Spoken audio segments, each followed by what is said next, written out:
আসসালামু আলাইকুম। আজকে আমি আপনাদেরকে যে ভিডিওটা দিচ্ছি এটা হচ্ছে বিদেশ যাত্রা আটকানোর তাবিজ। মানে কাউকে যদি বিদেশ গমন যদি আটকাতে চান তাহলে এই তদবিরটা প্রয়োগ করতে পারেন। সে আর বিদেশে যেতে পারবে না। ধরেন আপনার স্বামী বা স্ত্রী অথবা আপনার প্রেমিকা কেউ বিদেশ চলে যাবে অথবা যে কেউ শত্রুতা করেও যদি কারোর বিদেশ গমন আটকাতে চান, তার বিদেশটা আটকে যাবে, মানে সে আর বিদেশ যেতে পারবে না।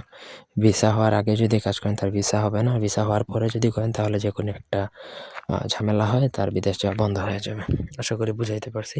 পুরো ভিডিওটা প্রথম থেকে না টেনে শেষ পর্যন্ত দেখে আমার চ্যানেলটা সাবস্ক্রাইব করবেন, লাইক কমেন্ট শেয়ার করবেন। আপনাদের ব্যক্তিগত যে কোনো প্রয়োজন বা যে কোনো কাজের জন্য স্ক্রিনে দেওয়া নাম্বারে সরাসরি ফোনে, হোয়াটসঅ্যাপে অথবা ইমোতে যোগাযোগ করে যে কোনো কাজ করাতে পারবেন আমাদেরকে দিয়ে, দেশে অথবা দেশের বাইরে থেকে। স্ক্রিনে দেওয়া নকশাটা একটা মগা নকশা। এটা আপনাকে অরিজিনাল মান্দার গাছের হলুদ পাতা, এটা কবিরাজি একটা পেপার তাবিজ লেখার, এটার মধ্যে আপনাকে অরিজিনাল গুরুচন কালি দ্বারা লিখতে হবে।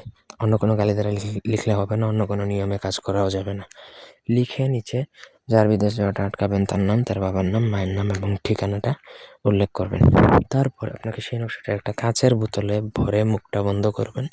তারপর সেই কাচের বোতলটা আপনাকে যে কোনো পুরাতন পুকুর মানে বদ্ধ পুকুর বোঝানো হয়েছে, যে পুকুরে নর্মালি মানুষ গোসল করে না বা কচুরি বানায় ভর্তি, এরকম একটা বদ্ধ পুকুরে ফেলে দিবেন। এমনভাবে ফেলবেন যাতে সেটা না দেখা যায়, ঠিক আছে? এমন একটা জায়গায় ফেলবেন, বেশ তার বিদেশ যাওয়া আটকে যাবে যতদিন না পর্যন্ত ওই বোতলের তাবিজটা খুলে বাইরে ফেলানো হচ্ছে, ঠিক আছে? তবে এটা অন্যভাবে করবেন না। আপনার স্বামী স্ত্রী বা প্রেমিকার জন্য করতে পারেন। যদি সে বিদেশ চলে যায়, আপনার জন্য ক্ষতি হয়, তাহলে এটা করতে পারেন। ধন্যবাদ সবাইকে। আল্লাহ হাফেজ।